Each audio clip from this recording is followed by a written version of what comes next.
Well, it's great to be with you down here in Salford. This sort of Premier League kick thing wasn't around when you were a kid growing up. What does this mean to you, seeing what these kids have got now? Listen, it's just good for the kids. It's something to do, and especially if you like playing football. You know, the way it's set up. I mean, these kids, they've come from all over the Northwest to play in a little tournament. So, you know, that takes a lot of organisation. So maybe something we didn't have when we were younger. As you know, we would just more kick a ball on the street and play for your Sunday League team. But like I said, it's organised well, and they're in good hands, and it's enjoyable. You know, it's something they can do with their mates and really have a good day. How do kids get involved in something like this? If they go to the local communities, centres, you know, from schools, you know, Premier League teams will be going around schools and let kids know that this is happening. You can sign up and get involved in it that way. I mean, it's something where I think parents can understand that they're in safe hands. Obviously, there's been a lot of travelling for different teams today. And like I said, it's something that they're giving back, and they put a lot of money into it. And, you know, it's gone really well. You know, the sessions that's been put in has been over 1 million now.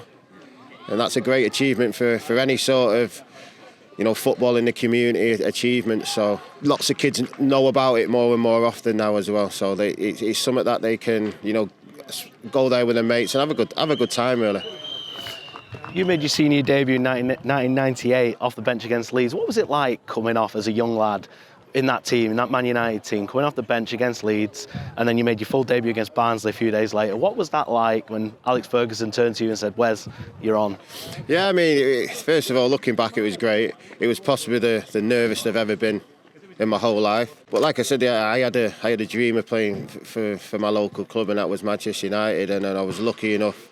You know, don't get me wrong, you put in the hard work, but lucky enough to get the opportunity to play. And obviously had many great years there and won many trophies. So, listen, it's achievable. There's always little bits of luck here and there involved as well. But ultimately, it was something I always wanted to do, and I committed to it.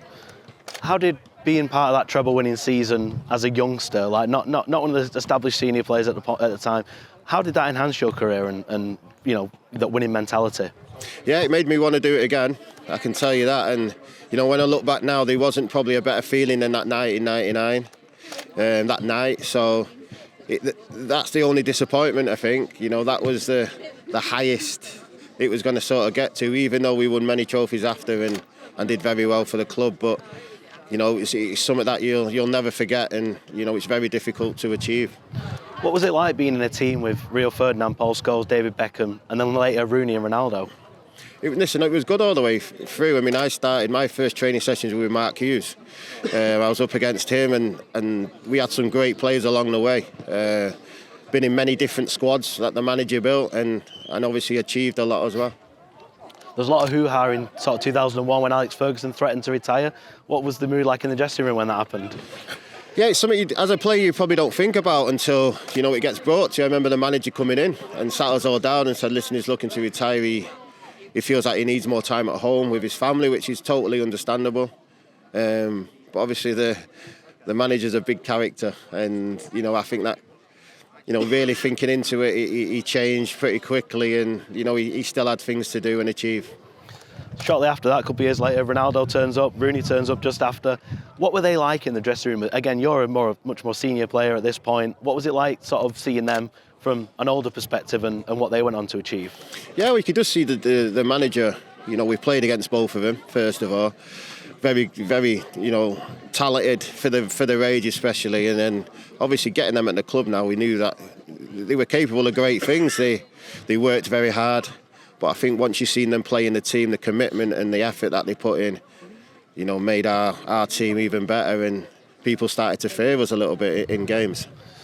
During your career, you suffered a few injury setbacks. What was it like being in the team and in and around the squad when you were injured? Like, how does it make you feel as a player, seeing your teammates going out there and you're unable to join in?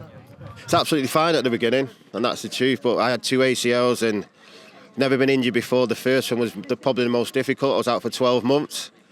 So, you know, after a few months, you know, it does get to you a little bit. But luckily, I remember going to see the manager and telling him, like, you know, it's a bit bored. You're doing the same thing every day. You know, ACL, it's not like you can get up and run straight away. It's a lot of gym work. So, you know, he gave me time off, and, you do that, get a bit of sun in, come back, and then you'd be fine again. But it takes a lot of hard work, and you have to be very disciplined and listen to pretty much everything the physios has to say. So they were possibly the hardest times for me. Your personal best ever season as a player would have, I would imagine, been 0-7-0, and you were a complete first team player. You assisted Ronaldo for that goal in the Champions League final. What did he say to you after that? He probably didn't say anything to me. I just said, well done for getting your head on it, to be fair. But no, it wasn't something we practiced, but there was a little change in their team, and I think Essien was at right back. And Ronaldo's very good in the air, as you know. So it was just more, if there's any opportunities to put the ball in the box, do it. So yeah, that's what happened. So he pretty much went to a T in the first 20 minutes. And in the League Cup in 2010, you started off on the bench and you substitute, but Nemanja Vidic made that awful challenge in the 4th minute on Gabi Agbonlahor. He should have been sent off, wasn't sent off. But what was the mood on the bench when that happened? Did Sir Alex look at you as if to say, you better get yourself ready for going? I can't particularly remember that, if I'm being honest, but no.